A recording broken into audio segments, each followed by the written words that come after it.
Hi, everybody. Welcome back to the Strength and Weakness podcast, the messy portion of this podcast. The messy co-hosts. Yes, hosted by me, Morgan, and my lovely co host, Ellen.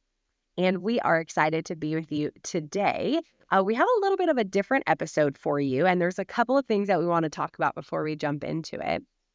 So the first is that if you have not listened to our previous podcast, the do's and don'ts when your child comes out to you, we would love for you to go back and listen to that before you listen to this podcast, because today we will also be talking about do's and don'ts of when your child comes out to you. But we're going to be doing something that we haven't done on the podcast before, which is more of a role play so that you could hear something like a conversation and how that would go. Because, as we were preparing for this, we realized that there's a lot of tools that we can provide, but running through it from a situational perspective can be really helpful. I'll speak just from example, right? I'm in sales and we do demos or a demonstration. That's part of my job. And I do mock demos before I actually go into one of those, because sometimes it helps for when you're live and you're in this situation, to be a little bit more prepared in how you would naturally respond, and then working through that to be able to tweak it and see how you would like to respond and how you feel like God is calling you to respond. So before we jump into it, Ellen, why don't we outline a little bit about what we're going to do today, and give some background to our listeners? Okay, can I share a messy moment first? Yep. I have a messy moment to share. My husband and I went away for the weekend, and when we came back, right, our kids weren't with us, but they also weren't in the house. They were with their grandparents. When we came back, our sliding glass door had spontaneously combusted. It was like falling forward. I know it. Nobody was in the house. Nobody threw a ball at it. It wasn't coming from the outside. I don't know how it happened. It is the biggest mystery, but still messy. It's still like we had to tape up our door, had to file an insurance claim. They're not going to cover it. But, and so, yeah, messy and expensive moment. Isn't that crazy? Has anyone That else is had this happen? so Like, tell me bizarre. if there are any listeners out there who are glass experts, please let me know what this could be, because it's going to keep me up maybe for the next 10 to 15 years just to figure out what could it have been. I just don't get it. So it's like a messy moment that stays with me. I was expecting you to say, like, this is going to keep me up for the next 10 to 15 hours. And you said the next 10 to 15 years. Right? Isn't I it just so baffling? I could understand that. I am very curious. Glass experts out there, please Yeah. shed some light on it for us. Yeah. And let me know if there's a good person I should ask for a quote, because I got to replace the sliding glass door now. Thankfully, it's like in our sunroom that already has another sliding glass door to block it, or else the house would be very cold and we'd have to move much faster on this. But yeah, very strange. My house looks real nice for the fall weather now. It's all taped up on the glass. It looks pretty messy. I love it. You could paint it a nice burnt orange or a nice maroon for the fall. Yeah, there you go. There you go. Yeah. But anyway, yes, what we'll be discussing today are some, just a recap. We do have another episode out there that talks about what you should do when your child comes out. I don't know if we outlined it in do's and don'ts in that episode, but we just kind of talked about what is good to do, what is not good to do when your child comes out, or kind of the process for that. So yes, go back and listen to that if you haven't yet. But we're going to kind of outline for you what are some good bullet points to remember if you do have a child that comes out to you. And if you've already had a child that has come out to you and you didn't do some of this, that's okay. This is a great podcast episode for you to listen to so that you know exactly what to apologize for when you go back and have this follow-up conversation with your child. And then, we're going to role play a little bit and show you what that could sound like. Certainly not the only way that it could sound. There's lots of different ways to respond. I think that's one thing that gives me a lot of hope in just this general field, is that we don't have to respond in one specific way. God says that out of the overflow of our hearts, our mouths speak. So the good news is we just got to get our hearts in the right place. And then from that, our words will come. And the best news, I know this especially as a therapist, is that it's not the right words that make a difference. It is where your heart is, the measure of a heart that makes a difference. Your words can be wrong, and you can still convey love and safety to your child, even if you don't say the right things. My husband is a perfect example of this. He rarely says the right thing, but usually his heart is in the right place. And so we can get through any misunderstanding because of that. And that's what you want to strive for, not the perfect words. But we're going to give you some examples of what could be some good words to use and not use so that you can implement them if need be. Absolutely. And just to double down on what you might hear in the what not to say, you might have said some of these things and we don't want you to feel shame or embarrassment, but really it is a great opportunity to go back and mend with your child and say, hey, I might have said some of these things when you shared this with me. And I'm really sorry. I'm sure that made you feel X, Y, or Z. And we want you to feel and know that there's grace for that. There's grace for when we're going to say the wrong thing. What I'm learning as a parent of 3 is that the powers in the apology, if, when, not even if, when I lose my patience, when I raise my voice, when I say the wrong thing, the power is being able to go back and acknowledge that. And in that, right, we're teaching our kids that we are sinful, that we need forgiveness, that we need grace. We are not perfect. And when we don't have that, you know, bridge to apologize and acknowledge that we've done the wrong thing, that's what they start to learn. We're not cultivating that relationship. So just wanted to say there's a lot of grace, a lot of love on this podcast as you Yeah. listen to me as the child and Ellen as the parent. We are going to start with what to do when your child comes out. All right, we're going to jump into it. Just a little bit of context. I will be, a preteen, teen, somewhere between, let's say, 11 to 15. And I'm going to be going to my mom to have this conversation. We have a great relationship already. And so I am coming to her to share this newfound attraction that I have to women. And this is what to do or what not to do. What to do. Okay. What to do. All right. Hey, sweetie, how was your day? Hey, Mom. Good. Good. But I need to tell you something. Okay. I feel like you're going to be really mad at me. Hmm. Well, sometimes that might happen, right? I might have some big emotions. I might need to work through stuff, but no matter what, I always love you and we can work through anything together. Okay. Well, so I have this friend. Her name is Sarah. I think I like her. You like her. What does that mean? I think I like her. I think she's really pretty, and I'm pretty sure I'm bisexual, actually.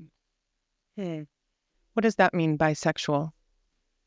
Well, I heard it at school, and so I think I am, but it's when I like boys and I like girls.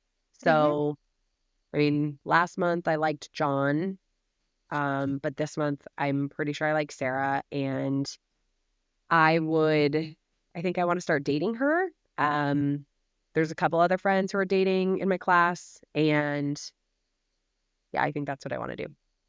Well, well, thanks for telling me this, sweetie. I know that must have been really difficult and you were really scared to tell me this. How does it feel now that you've shared this with me? Well, I mean, I feel better, but I know that you and Dad probably aren't going to agree with it.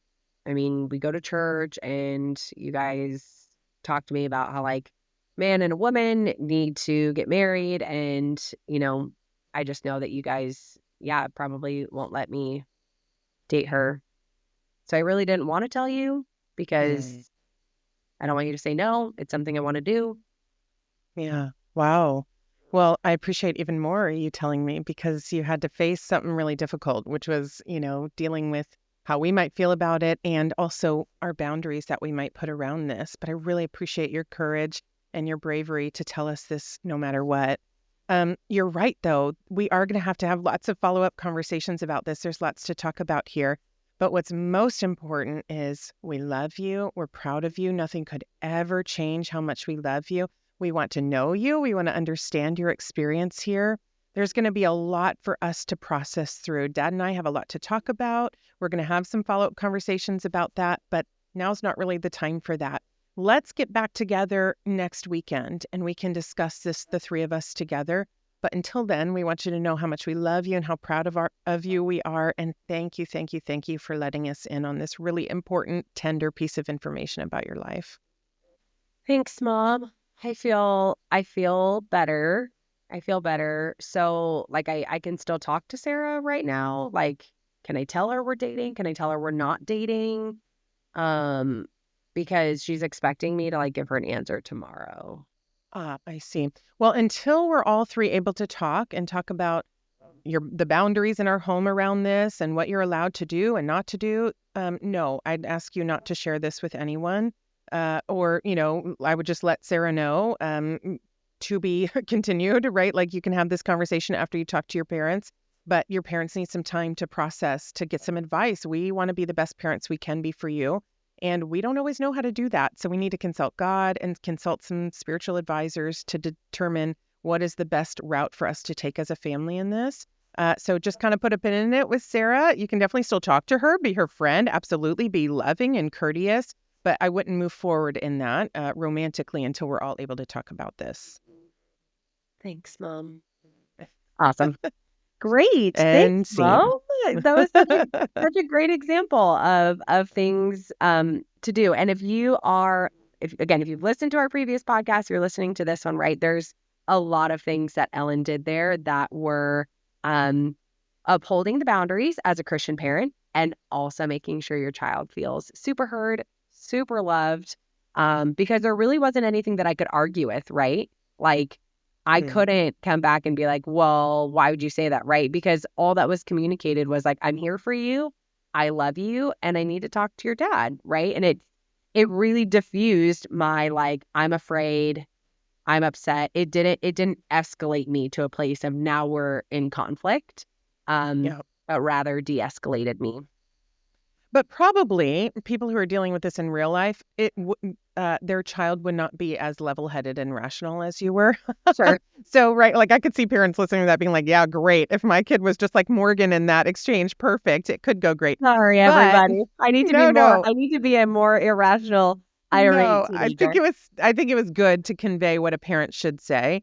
I think if I would just say if your child is very irrational, very emotional, slow it down, right? Like you want to slow it down. So by slowing it down, what I mean is pinpoint their underlying primary emotion, not what you see at the surface, but what is underneath that, right? If you see anger or vehemence on the surface, what's underneath that? Probably fear, probably, hurt, right? So you want to speak to that primary emotion. So if, for example, in that exchange, Morgan, if you had started to get like, hey, I need to give Sarah an answer. She's waiting for me, right? Like most teenagers would really feel the pressure of that.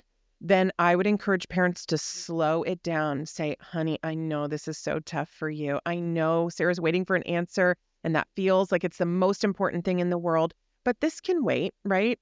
This is a really big deal.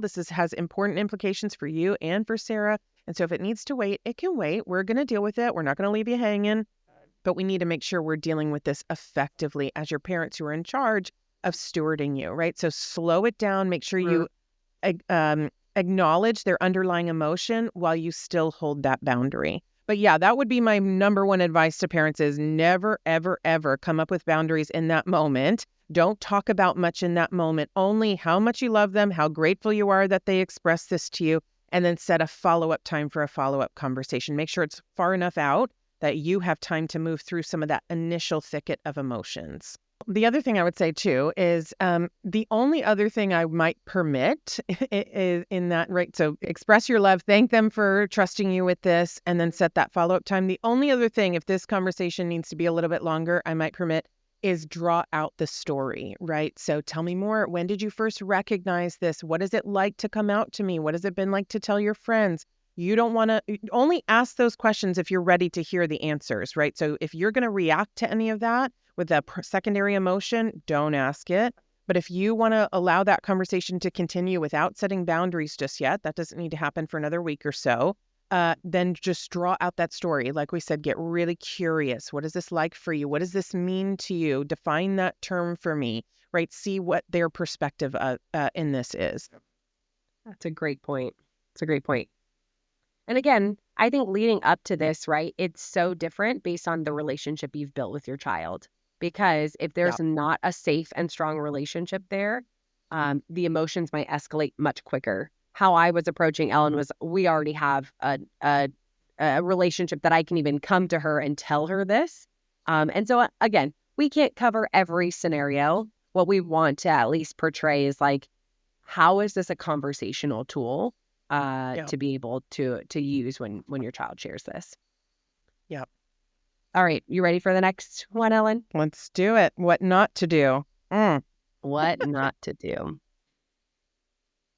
Hey, Mom. There's something I need to tell you. What? Well, I'm bisexual, and Sarah at school is my girlfriend. What? When did this happen? Yeah, we started dating a couple days ago. Are you kidding me? That's Yeah. not okay. We don't believe that. We're not into that. Okay, relax, Mom. Like I can make decisions for myself. I like Sarah and I want to be in a relationship with her. I don't know why you're freaking out. You cannot make decisions about this on your own. You are 14 years old. There is no way you have the right to make a decision about this. We are a Christian family. Who have you told about this? I knew I shouldn't have told you. I knew you were going to react like this. I knew you were going to be mad, and now you're going to go talk to dad, and you're going to be like, "Oh, Morgan's dating somebody at school, and we don't agree with that because we're a Christian household." Listen, I don't care how you feel. You live in a Christian household. We are Christians. This is what you abide by. Okay. Don't tell anyone about this. You will end this tomorrow. We are not going down this path. All right, we'll see how that goes. I guess I shouldn't have told you. Sarah's still going to be my girlfriend, so We will not be able to move forward in relationship the way that we have been if you continue down this path. I wish you were just more like Sarah's mom. She's just so understanding and gets me. Like you're not like you don't even get me. Like all you want to do is be like, well, this is what I believe. Like you don't I even wish know me. Sarah's mom was your mom too. Go to your room. Wow. I don't even know what to say. That one got me. I think there's a lot of things there. Like it makes it very one-sided, and starts to put a lot of barriers between the relationship. Yeah.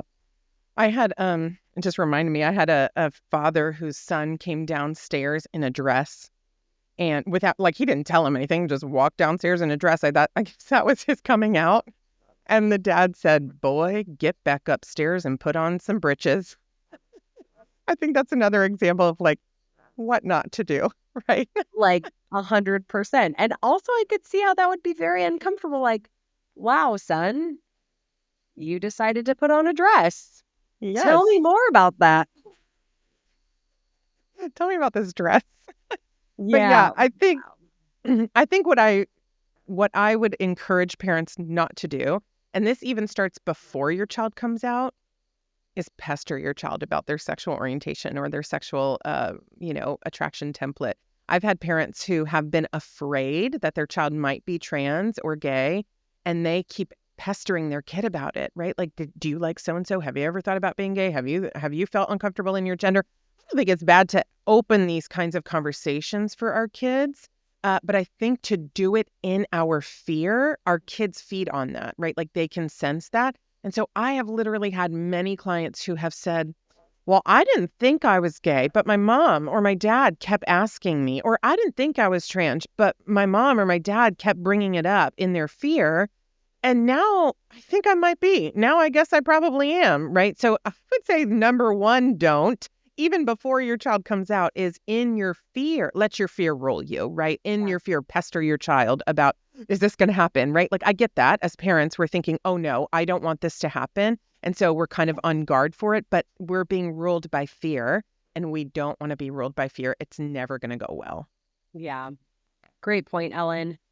Well, listeners, we hope that you enjoyed our role playing today. Again, we want to know if this is helpful as, this podcast evolves. We've done a lot of teaching, a lot of practical tips, but we also want you to um, be able to role play that in real life. And hopefully you have some trusted sources where you can talk through these. Let me tell you, again, for somebody who does this as a living, when it comes to like presenting to people over and over again, it is actually really helpful to do a run through. Like even doing this with Ellen, I'm like, is that, would I respond how Ellen does if my kid ever came out? Or would I say Mm. some of the things that she said on what not to do?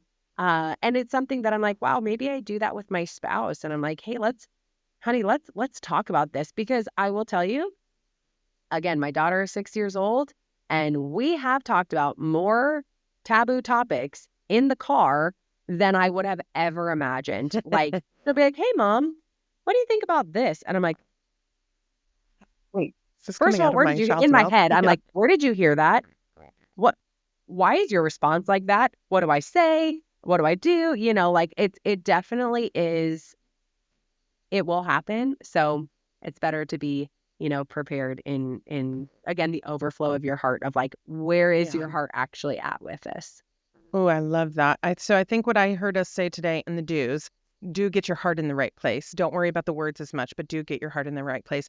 I would say there is a space for clarification. You absolutely can clarify. The younger your child is, the more you should clarify. What does that mean? Where did you hear that? What do you think that means? Right? So you want to make sure you really understand where they're coming from, what they're really asking, what they've understood about that term or that concept. Do express your love and affection for them. Do let them know that you're in charge. You will guide them through this. You will make decisions on this. And then do set up a follow-up time, at least a week out, so you have some time to process through it. Don't express your prime or your secondary emotion. Don't express any emotion except for love and affection and gratitude. Don't say things like, that's disgusting. We don't believe that. We don't do that. You're not my child. We're not going to go down this path, et cetera, right? You only express that love and support, but support in the sense that I love you.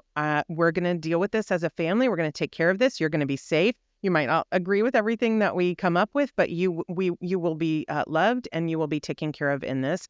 And then finally, I would say, don't react in fear. Don't let your fear take over. That's going to be the worst thing you can do.